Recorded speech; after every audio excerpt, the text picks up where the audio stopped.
Bonjour, je suis Florence Franks, je suis la fondatrice de la marque de mode Eriri Linen Editions et je vous donne la bienvenue sur Roots and Roots of Linen, les podcasts qui donnent la parole aux acteurs et aux amoureux de la filière du lin en Europe.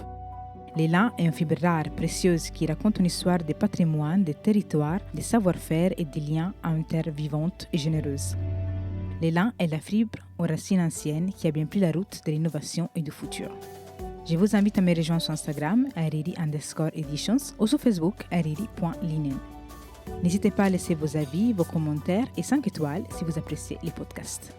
Place à présent à l'épisode du jour. Avant de continuer, je souhaitais vous dire deux mots. D'abord, un grand merci à tous les invités que j'ai pu interviewer sur le podcast. Merci pour votre confiance et merci à vous toutes et tous qui écoutez les épisodes depuis le début avec intérêt et bienveillance. Oui, peut-être vous le savez, à côté du podcast, je suis en train de développer les premiers modèles de ma marque, les prêt-à-porter en lin et Riri. Le point de départ de ces modèles a bien été évidemment la matière, d'où la création de ces podcasts à la rencontre des acteurs de la filière, car j'avais envie de tout savoir sur cette fibre durable et de vous montrer 16 étapes de fabrication de la graine à la confection. Créer des modèles qui soient bien conçus et à la fois désirables prend du temps, mais là, après quelques galères, c'est bien parti.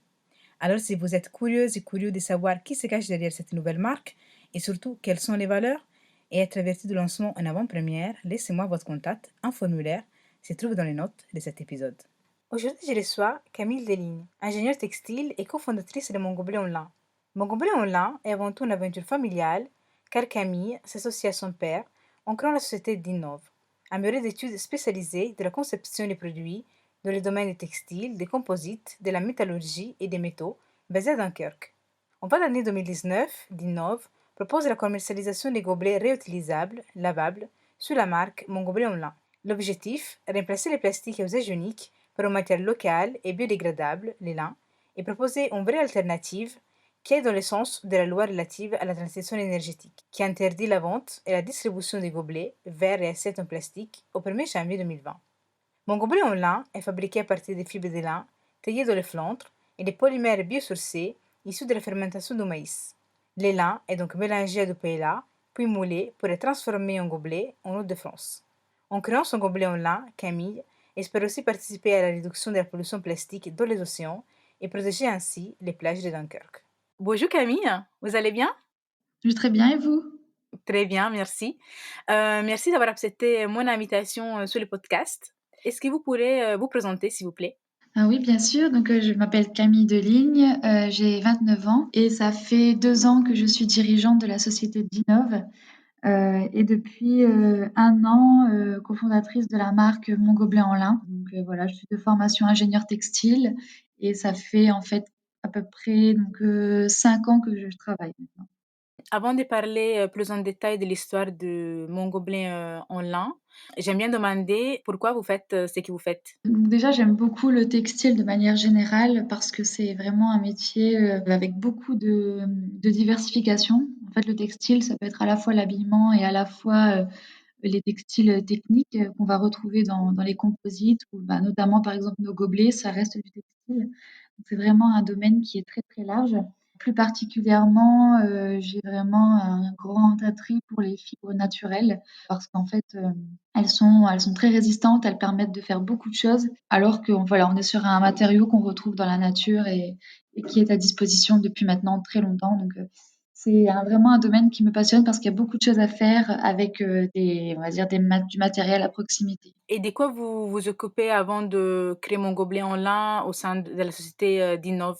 Alors en fait, Dinov, à la base, c'est un bureau d'ingénierie. Donc en fait, on fait de la recherche et développement, auprès des entreprises pour les accompagner dans le développement de produits, donc essentiellement dans le domaine des textiles et des matériaux. Également, on fait de la mécanique et des métaux parce que je suis associée avec mon papa qui lui est ingénieur dans la métallurgie, donc avec une compétence dans la mécanique et cetera. Donc en fait, pour la conception de produits, on venait vraiment en soutien pour la recherche et développement. Et avant ça, moi j'ai travaillé pendant 4 ans dans un bureau d'ingénierie également qui était dédié, au lin. Et donc, quels ont été les déclics, les points de départ pour créer mon gobelet en lin?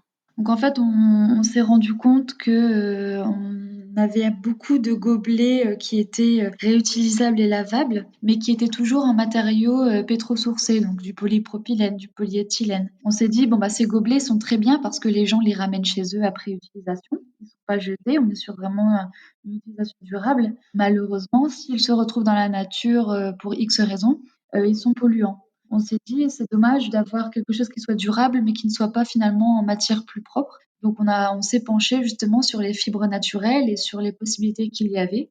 Et donc c'est comme ça qu'on a commencé à travailler sur le projet de gobelet. Et donc tout naturellement, on s'est orienté vers le lin parce que c'est une fibre locale.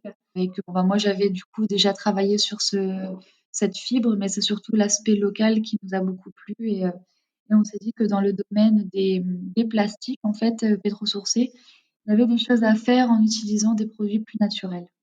Et vous avez commencé par quoi? Parce que je suppose qu'il y a eu beaucoup de recherches en amont, comme vous avez dit, concernant les mondes des plastiques, parce que justement aujourd'hui on parle beaucoup de bioplastique ou de plastique compostable.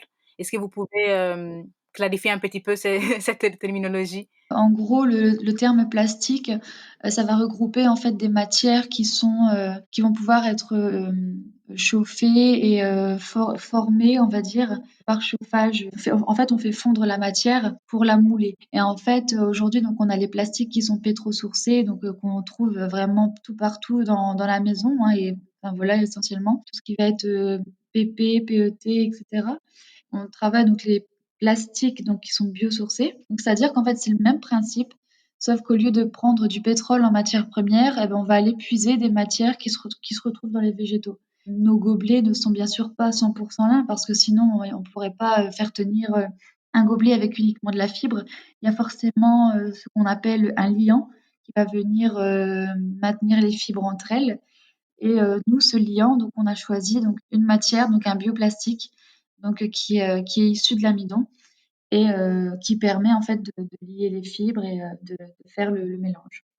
Donc ça a été ça en fait vraiment le début de la recherche, ça a été de se dire on veut utiliser de la fibre naturelle, mais on doit utiliser également un liant pardon qui est naturel parce que malheureusement il existe des produits qui sont avec des fibres naturelles mais qui sont mélangés avec des liants pétrosourcés. Et donc c'est pas ce qu'on voulait faire, on voulait vraiment un produit 100% biosourcé.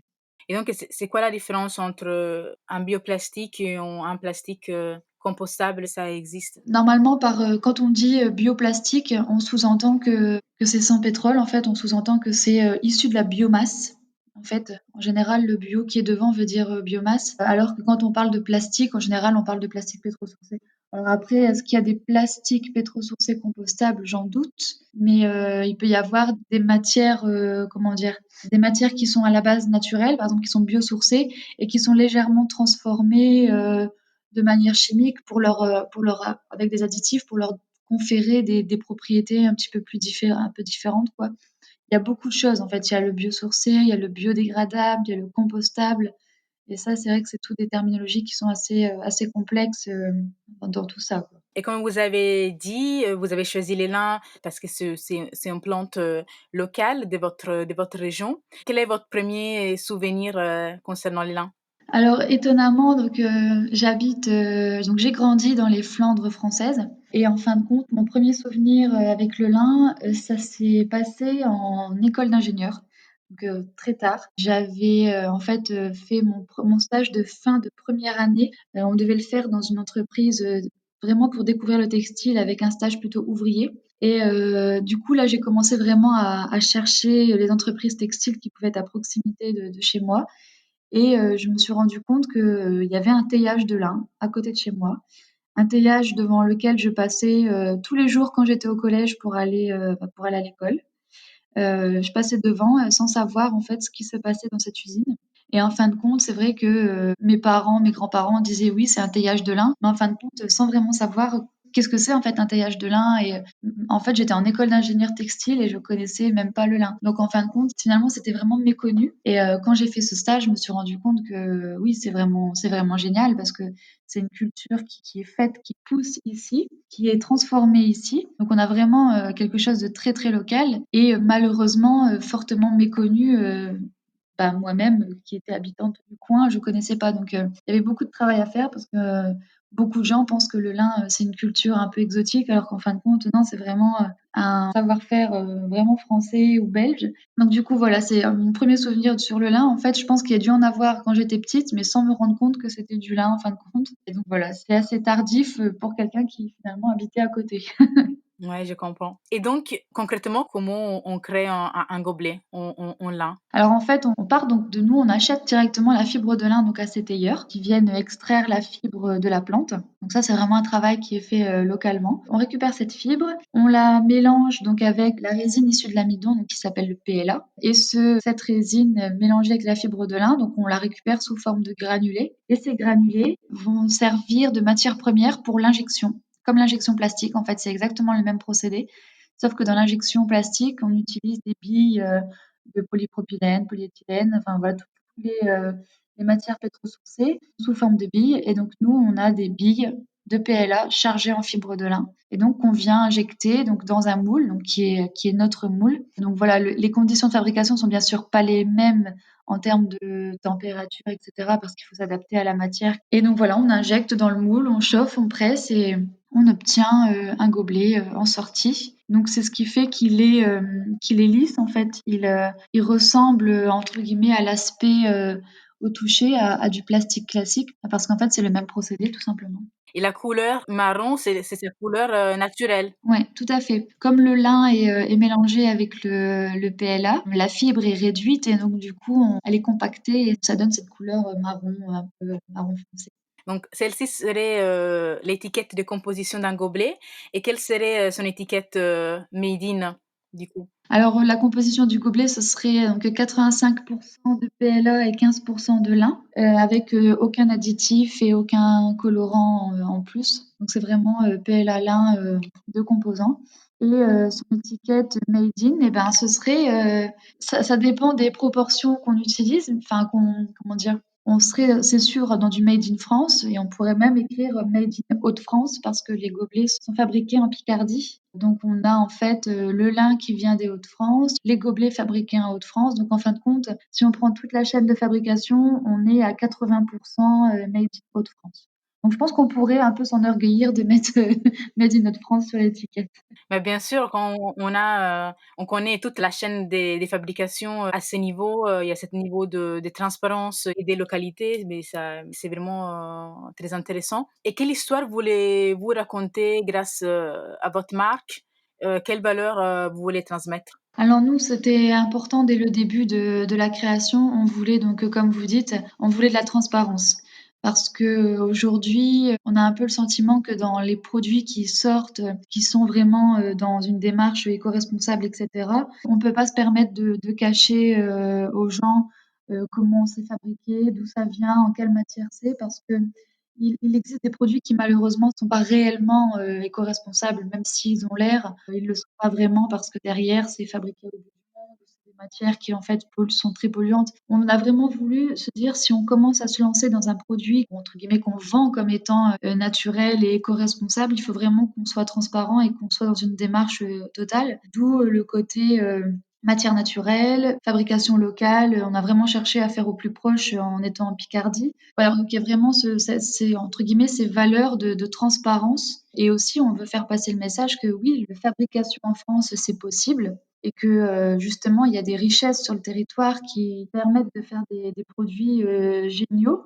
Donc la fibre de lin est un bon moyen pour cela. Mais c'est vraiment important de se dire que oui, on peut faire des beaux produits qui sont avec on va dire, une démarche vertueuse et fabriqués en France, tout c'est possible. On a essayé vraiment de le faire également à un coût qui soit abordable. C'est la raison pour laquelle aussi, le procédé de fabrication nous oblige, entre guillemets, à faire de grosses séries. Mais ces grosses séries permettent d'avoir un gobelet à un coût plus bas que si on faisait faire des petites séries, bien sûr. Donc, on a vraiment voulu jouer la transparence, le côté local, prouver que le Made in France a vraiment sa place et que c'est pas forcément un produit de luxe ou en tout cas inaccessible pour beaucoup.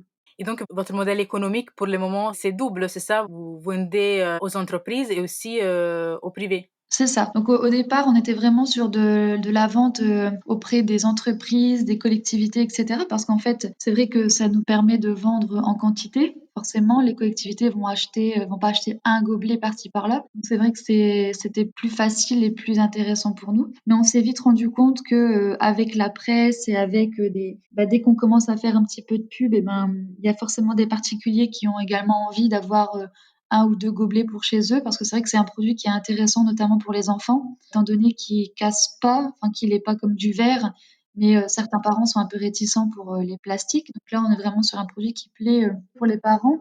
Donc du coup, ça devenait nécessaire aussi de trouver le moyen de vendre auprès de ces particuliers sans devoir passer par nous avec des devis, etc. Enfin, ça devenait compliqué. On a décidé en fait de rendre le gobelet disponible dans des magasins. On travaille avec des magasins qui ont des valeurs comme les nôtres, donc des magasins zéro déchet, bio, vrac, ou qui prônent le made in France ou voire encore plus local. Donc on travaille avec plusieurs partenaires pour l'instant qui sont en Hauts-de-France.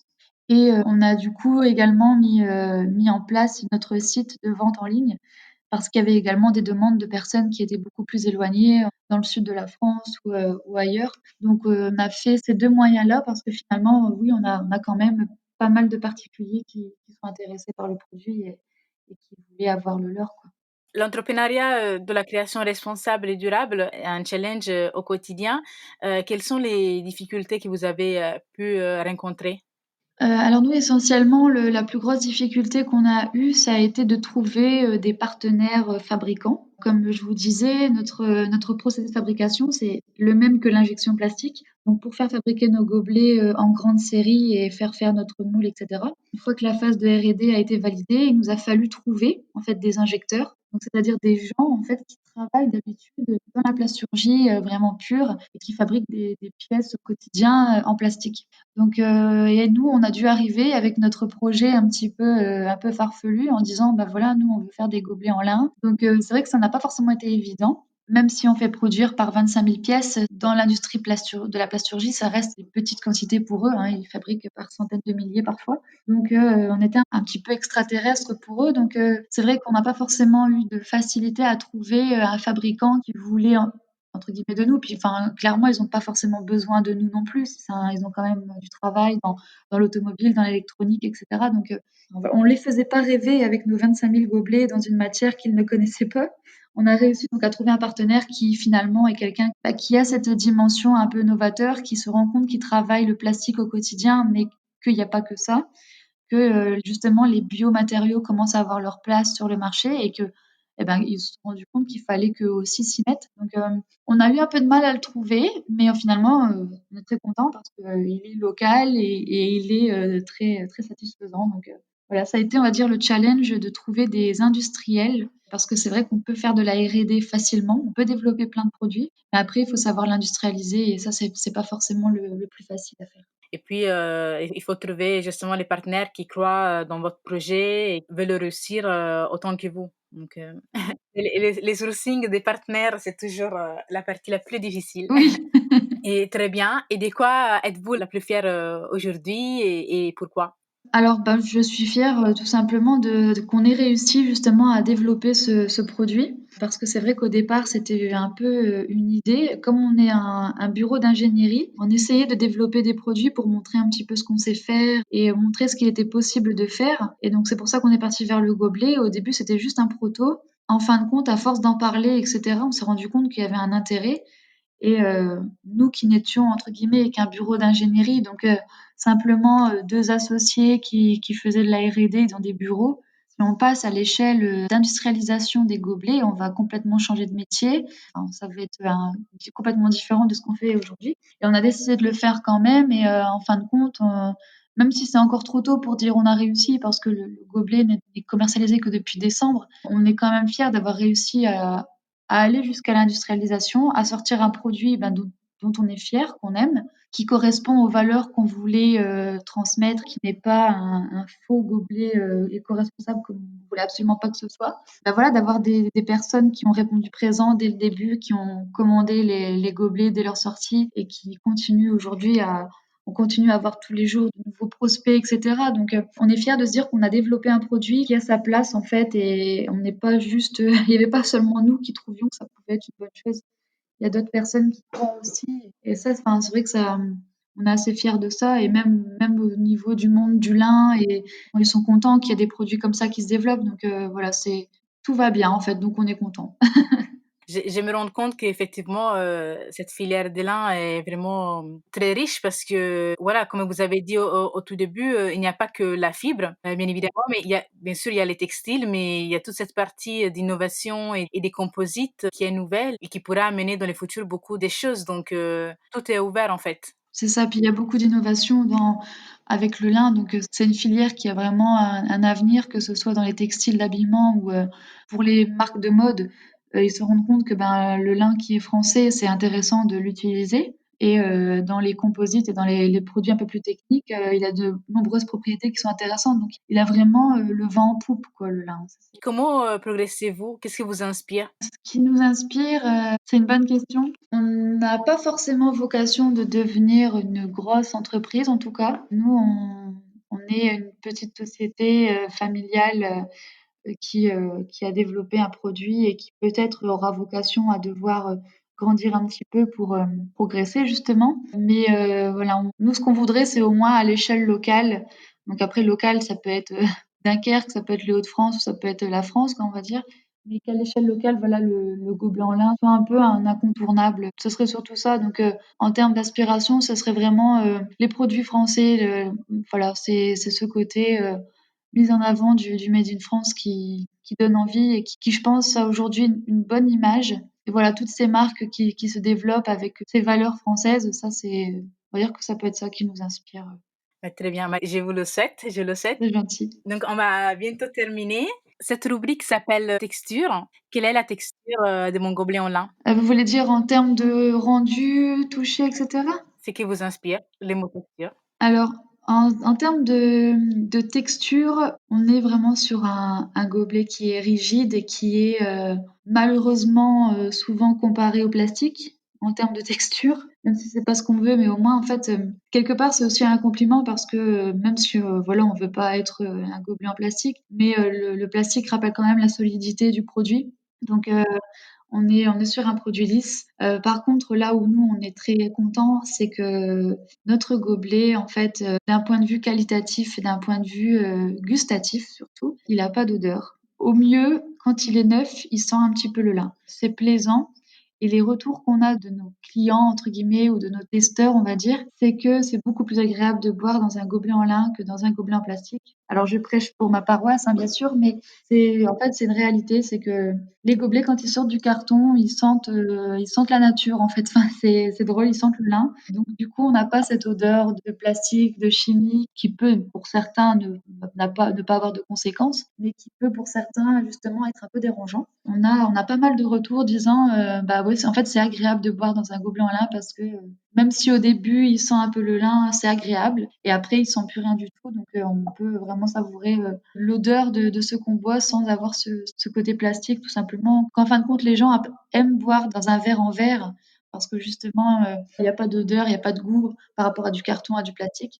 Et donc, d'un point de vue, on va dire, qualitatif, on est plus comparé au verre en verre qu'au gobelet en plastique, donc ça nous fait plaisir. Très bien. Où on peut retrouver les gobelets? Où on peut vous suivre? Alors nous, on a un site internet qui est www.mongobeletenlin.fr. Sur ce site, donc forcément, on a des gobelets en vente et puis on a un petit peu notre histoire et qui on est, etc. Sinon, on est plutôt actif sur les réseaux sociaux. On essaye de à la fois parler du lin, parce que là, on est en plein dans la période de culture. Donc le lin va bientôt être arraché, donc on a mis des photos du lin en fleurs.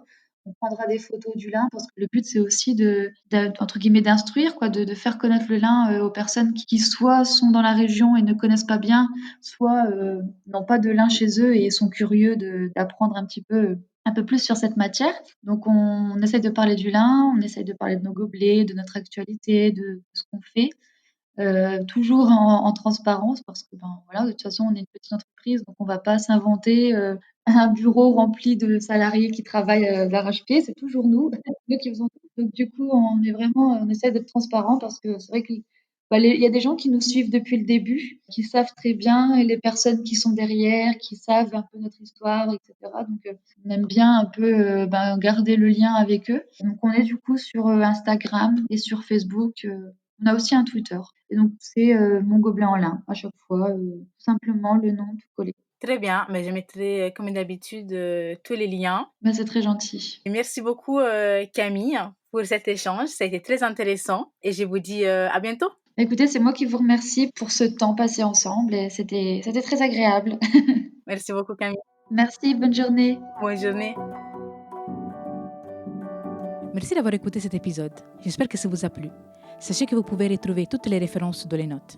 N'hésitez pas à me contacter sur Instagram ou Facebook pour me laisser votre avis et vos suggestions. À très vite pour un prochain épisode.